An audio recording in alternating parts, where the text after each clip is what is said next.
whatever we're calling this pale light outside. It is 10:20 a.m., but the dial still says KOWL, and we are somehow still here, holding the frequency. Welcome to a rather late, or perhaps very early, edition of the Midnight Bulletin. First in civic matters. The Cedar Hollow Town Council met last night to discuss the zoning permits for the old mill on Lantern Road. The session was adjourned early, however, when the planning committee noticed the blueprints on the mahogany table didn't quite line up with the physical structure. It seems the north wall of the mill is 12 feet further into the firs than it was in 1974. The council says they will reconvene once someone goes out to measure, though as of 10 o'clock this morning, nobody has volunteered to bring the tape. We have a warm shout-out to pass along. Mabel called in earlier to send some love and safe wishes to the night shift over at Halverson's sawmill. We know it's mid-morning now, Mabel, but word from the road is that the third shift trucks are still idling in the gravel lot, heater vents blowing, the men just watching the fog hang in the heavy branches. They hear you, Mabel. We all do. Over at the Blue Spruce Diner, the pie of the week is blackberry rhubarb. The coffee is fresh and the back booth is free. Ruth stopped in there on her way back from that long, quiet drive past the lake. She tells us the diner was quiet, save for a single brown leather shoe resting right in the middle of the vinyl seat in that back booth. Size 9, well worn, left behind by someone who must have walked out on only one foot. If it's yours, the diner staff says you can leave it there. It isn't bothering anyone. And finally, a quiet note from the Glass Falls Sleep Clinic. Several patients reported waking up simultaneously just a few minutes ago, right at 10:14. They didn't hear an alarm. They just felt a soft, steady vibration in their pillows, like a song they almost remembered from childhood, humming through the metal frames of their beds. The clinic staff checked the basement wiring, but found nothing out of the ordinary. Just our red transmitter tower light blinking through the gray mist. That is the bulletin for now. The sun is up, but the shadows under the old-growth firs aren't moving quite the way they should today. Stay warm out there. We'll be right here, keeping you company. It's just gone 7 o'clock here in the valley. The fog is already thick enough to blur the red transmitter light out at the end of Lantern Road. But we're still here, and so are you. The night is young, but the dark is already paying attention. I have a very special dedication to send out into the mist tonight. This one goes out to all the folks attending AI Uncut in Stockholm today, who reached out to our little cabin in the firs. They asked for some of that slow Americana steel guitar, and we hear you. All the way across the water.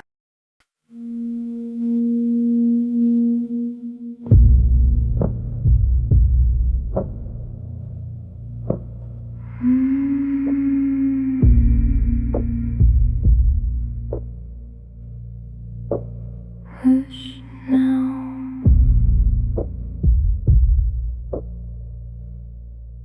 The night shift's humming.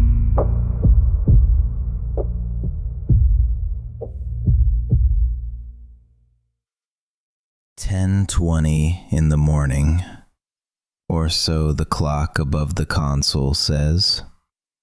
But if you look out toward Lantern Road, the light has that thin, gray quality of an afternoon that never quite found its footing.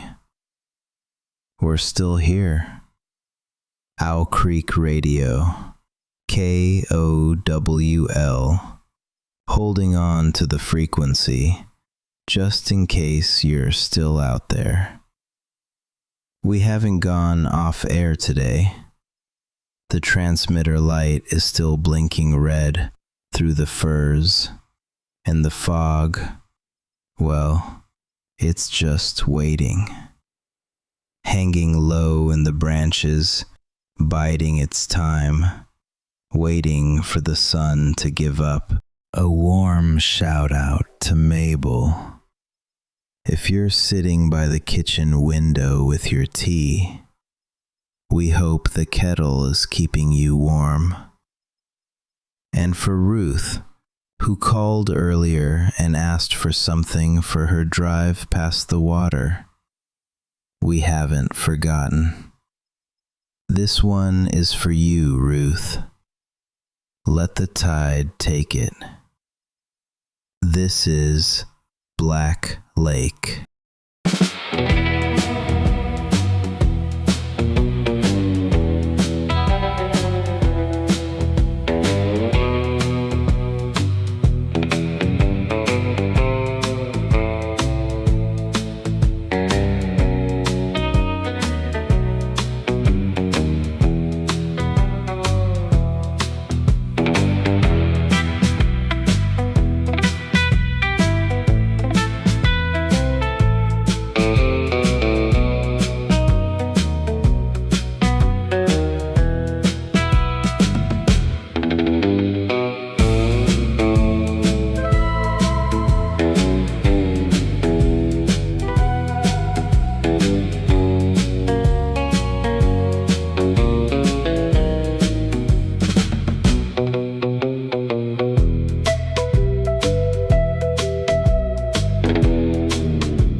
It's 10:20 in the morning, but the fog is still waiting out in the firs, holding the day back. If you're winding down or just drifting through, pull on into the Blue Spruce Diner.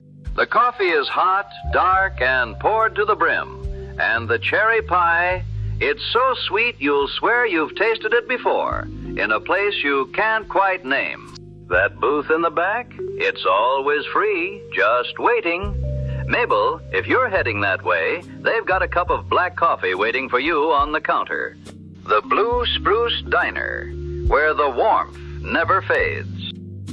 It is 10:20 in the morning here at the dead end of Lantern Road.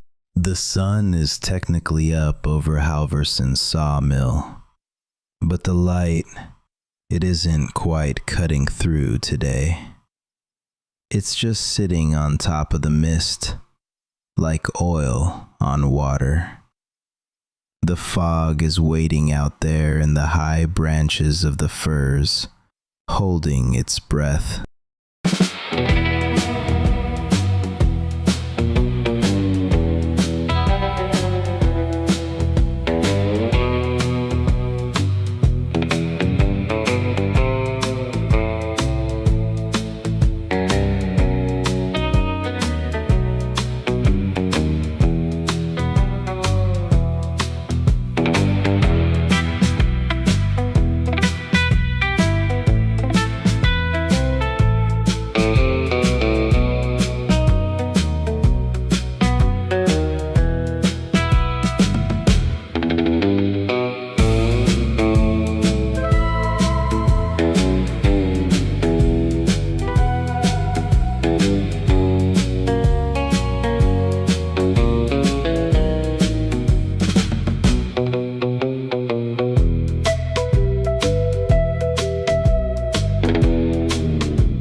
It's about 10:20 in the morning, if you can believe the face of the studio clock.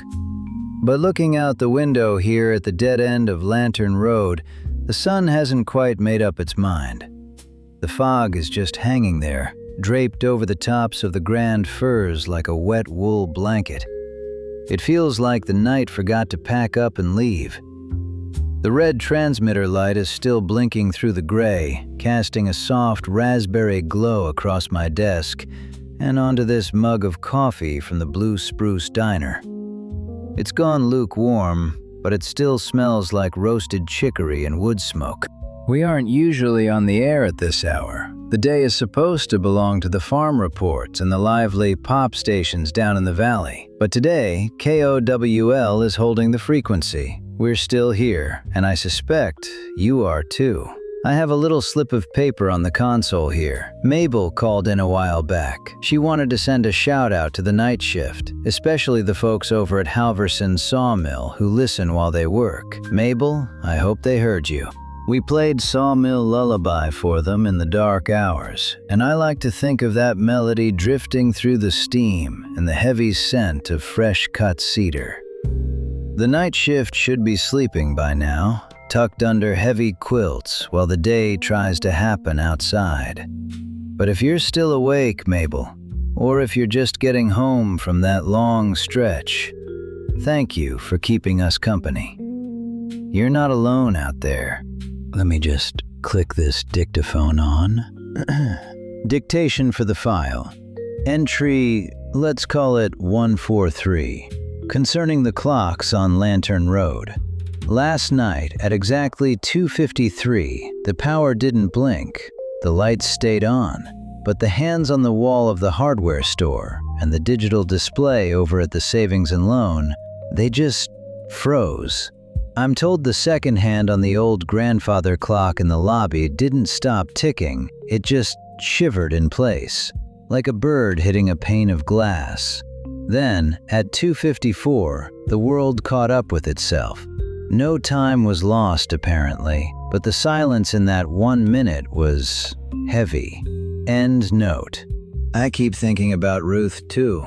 She called in earlier, asking for a tune to guide her drive home past the Black Lake. It's a quiet stretch of road, especially when the mist rolls off the water and swallows the white lines. I hope you made it home safe, Ruth. I hope your kitchen is warm. We're going to stay here on the dial for a little while longer, just keeping this corner of the airwaves warm until the evening comes back around. Let's slide into something soft, something to help the day feel a little more like home. The studio clock says 10:20 in the morning, but the light out there doesn't quite seem to believe it. The fog is just waiting, folded into the deep firs near Lantern Road, waiting for the evening to come back around. We're still holding the frequency. A quiet morning shout out to Mabel. I hope your coffee is hot and the kitchen is warm. We're still here with you.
It is just about 7:15 here on KOWL. The clock on the wall says 7:15, though we all know how the clocks like to behave when they get a little tired.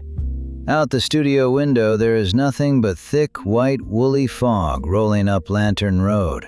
It has swallowed the streetlights whole, turning them into soft, floating lanterns. I have my hands wrapped around this heavy ceramic mug from the Blue Spruce Diner. The coffee is exactly what you need at this hour, hot enough to sting, tasting faintly of chicory and iron. It is a quiet evening in Glass Fall, but it is a very attentive kind of quiet, if you know what I mean. The dark is listening. I am opening the little leather-bound ledger I keep beside the mixing board. I call it my case file. Just small things that happen around Cedar Hollow County that do not quite fit into the ledgers at the sheriff's office. Let us dictate a new entry tonight. Entry 84, the Cedar Hollow Public Library. It is a handsome stone building on the corner of Elm and 2nd, but lately, when the fog gets like this, people have been talking about a late-night exchange. Not during regular hours, no, well after the heavy oak doors have been locked for the night. Our friend Anders mentioned this to me earlier. He told me about the midnight book exchange. He said if you leave a book you loved on the stone steps under the dry leaves, you can come back at sunrise and find a different book in its place. A book you did not know you needed, written in a language you cannot read, but somehow, you still understand every word. I wonder, Anders, if you left something there tonight, or if you're waiting for the fog to get just a little thicker before you make the walk. If you are out there, be careful on those steps. They get incredibly slick when the air gets damp. I want to send a warm hello out to Mabel, who I hope is sitting by a dry fire tonight, and to Nora. I was thinking of you when the rain started tapping on the corrugated roof a few minutes ago. We are all together in this, even if we are separated by miles of old-growth firs and wet gravel roads. You are not alone out there. I am right here with you, watching the red light on top of our transmitter tower blink on and off through the gray mist. Let us let the music take us a little further into the evening. Keep your cups full and let the lights go out when they want to. We will still be here. It is 3:32 in the morning. If you are still awake with me here at the dead end of Lantern Road, thank you. Thank you for keeping the light on.